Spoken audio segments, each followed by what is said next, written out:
घंघोर जंगल के बीच जहां सूरज की किरणें भी मुश्किल से पहुंच पाती थीं, वहां एक पुरानी हवेली खड़ी थी। ये हवेली एक नदी के किनारे थी, जिसका पानी हमेशा गहरा और शांत रहता था, जैसे अपने अंदर कई राज दबाए हो। लोग कहते थे कि उस हवेली में भूत प्रेत का साया है। एक रात गांव के 4 नौजवान रोहन, प्रिया, अमित और निशा ने हवेली जाने का फैसला किया। वे सभी कॉलेज के स्टूडेंट थे और भूतों की कहानियों पर विश्वास नहीं करते थे।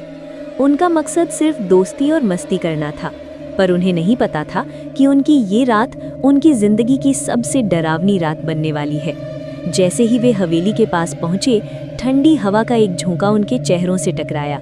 नदी का पानी अजीब तरीके से चमक रहा था और हवेली से एक अनजानी सी दुर्गंध आ रही थी। दरवाजे पर एक जंग लगा ताला लगा था, जिसे अमित ने बड़ी आसानी से तोड़ दिया।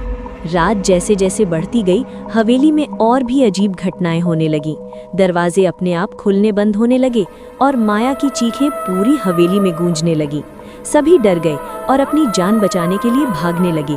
अंधेरी रात और तेज बारिश में वे जंगल की तरफ भागे, जहां बिजली की चमक उनका रास्ता रोशन कर रही थी या शायद उनके डर को और बढ़ा रही थी। अंदर घुसते ही उन्हें लगा कि वे किसी दूसरी दुनिया में आ गए हैं। मकड़ी के जाले हर जगह थे और हवेली के कोने कोने से अजीब सी आवाजें आ रही थी। एक पुरानी तस्वीर पर उनकी नज़र पड़ी, जिसमें एक सुंदर लड़की की तस्वीर थी, पर उसकी आंखों में एक अजीब सी उदासी थी। तभी उन्हें एक कमरे से रोने की आवाज़ आई। सभी उस तरफ चल पड़े। जैसे ही वे कमरे में पहुंचे, उन्होंने देखा कि वो तस्वीर वाली लड़की वहां बैठी रो रही थी। निशा ने हिम्मत करके पूछा, तुम कौन हो? लड़की ने अपना चेहरा उठाया और उसकी आंखें लाल थीं। उसने कहा, मैं माया हूँ, इस हवेली की मलिका। मेरी आत्मा यहाँ भटक रही है। माया ने बताया कि उसके प्रेमी ने उसे धोखा दिया था और उसने खुदकुशी कर ली थी।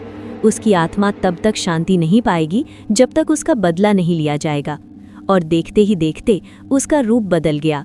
एक खूबसूरत लड़की से वो एक भयानक आत्मा में तब्दील हो गई, जिसके अंदर सिर्फ नफरत और बदले की आग थी।